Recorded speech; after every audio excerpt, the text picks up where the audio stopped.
E entidades do terceiro setor de Taquaritinga pedem socorro. Elas sofrem com pouco repasse de dinheiro. Em Taquaritinga existem 45 entidades assistenciais e algumas delas sofrem com a falta de recursos. O Asilo São Vicente de Paulo tem custo mensal de R$100 mil e a entidade sofre para obter os valores necessários. Estamos com o salário em dia, dos pagamentos de INSS, de Fundo Garantido, está tudo em dia, mas nós estamos vendendo, que nem diz o outro, vendendo almoço para comprar janta. Cerca de 40 mil é obtido através do telemarketing. Além disso, os idosos contribuem com 70% de um salário mínimo. Para completar o valor, o asilo realiza ações entre amigos. Mas ainda assim, o valor é insuficiente e eles dependem bastante da Prefeitura e da Câmara para manterem as atividades. O perigo é fechar, como está fechando em outros lugares, fechou em Ribeirão Preto, por problemas. Aqui também não é difícil fechar também, porque como é que vai fazer? Apesar que nós não temos problema com cargos sociais, não tem problema com funcionários, não tem problema com nada. Mas, se continuar desse jeito, eu não sei como é que nós vamos fazer. Já o Lar São João Bosco atende a cerca de 300 crianças de 1 a 14 anos incompletos no contraturno escolar. São 24 funcionários e a necessidade de R$35 mil para manter o funcionamento. A folha de pagamento é uma das mais altas, os encargos sociais dessas folhas de pagamento, a manutenção diária que nós temos aqui por ser um prédio antigo, uma casa muito grande, ela tem bastante desgaste, então gera bastante demanda de manutenção. Para chegar nos R$35 mil necessários, as irmãs que administram o lar dependem do telemarketing, de voluntários e de muita criatividade. A irmã Nilza é a presidente do lar e cobra principalmente alguma atitude dos vereadores, que têm disponível cada um cerca de R$140 mil ao ano para destinar ao terceiro setor. A gente faz um planejamento para o trabalho do ano.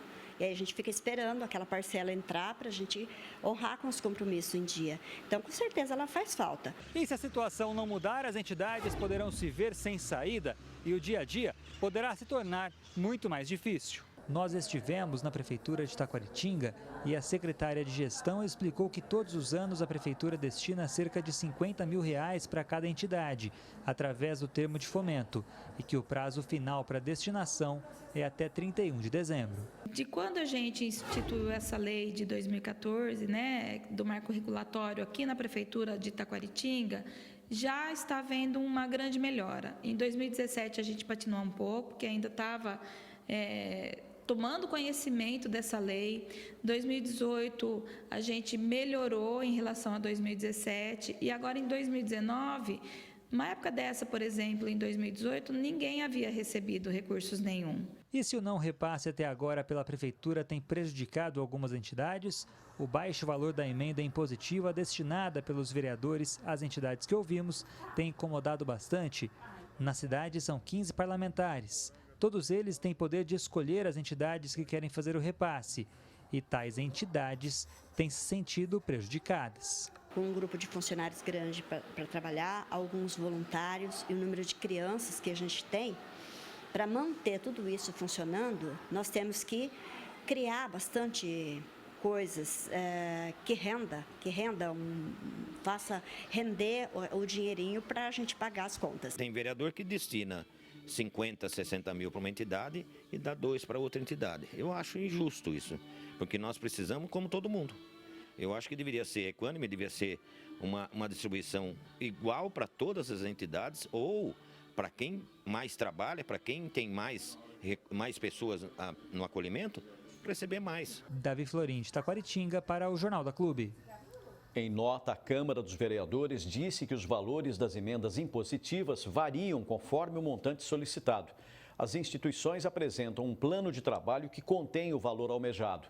Diz também que as subvenções da Prefeitura têm valores mais elevados e a liberação do pagamento depende de um cronograma a ser cumprido pelo prefeito. Agora ao vivo, Samuel Santos traz mais informações. Samuel. É importante ressaltar que as entidades dependem muito desses repasses para continuar existindo. Para falar sobre esse assunto, eu converso com o professor de Finanças Públicas, Gabriel Lochaguin.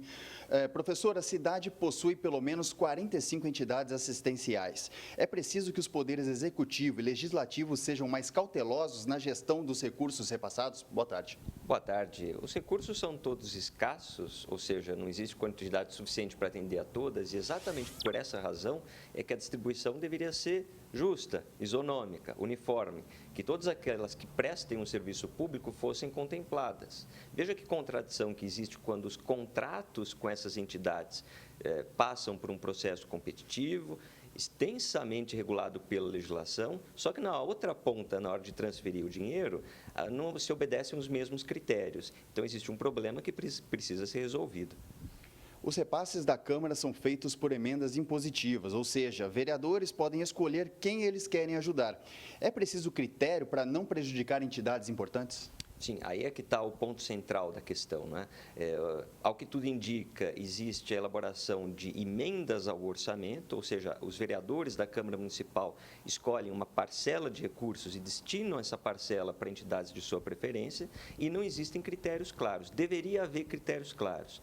No caso federal, existe uma série de normas que procuram vedar coisas parecidas. E o Tribunal de Contas da União recomenda, inclusive, que essas normas estabeleçam o seguinte: olha, os repasses pelas emendas parlamentares têm que ser seletivos, ou seja, isonômicos. Deve ter um processo público de seleção, um chamamento ou qualquer outra coisa. Eu acredito que o Tribunal de Contas do Estado de São Paulo possa adotar recomendações semelhantes. Ou seja, em algum momento a Câmara Municipal de Taquaritinga vai ser chamada a se manifestar sobre essa falta de critérios atuais. A Prefeitura da cidade tem até o final do ano para repassar a verba ao terceiro setor. É necessário planejar melhor essa destinação? É fundamental que se planeje melhor essa destinação, justamente porque o recurso público, que é escasso, como eu disse, não pode sair pelo ralo, e uma das formas de evitar esse desperdício é justamente fazer com que haja uma seleção conforme o mérito e conforme a necessidade das entidades atendidas. Uma coisa que é importante dizer, cabe a uma espécie de lei, que é a Lei de Diretrizes Orçamentárias, estabelecer esses critérios.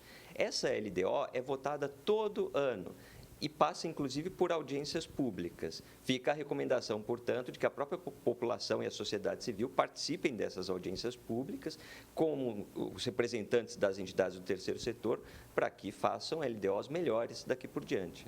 Ok, professor, muito obrigado pela sua participação no Jornal da Clube. Daqui a pouco eu volto para mostrar que moradores de Jardinópolis continuam sofrendo com problemas no abastecimento de água. É com você, Pucci. Até já, Samuel.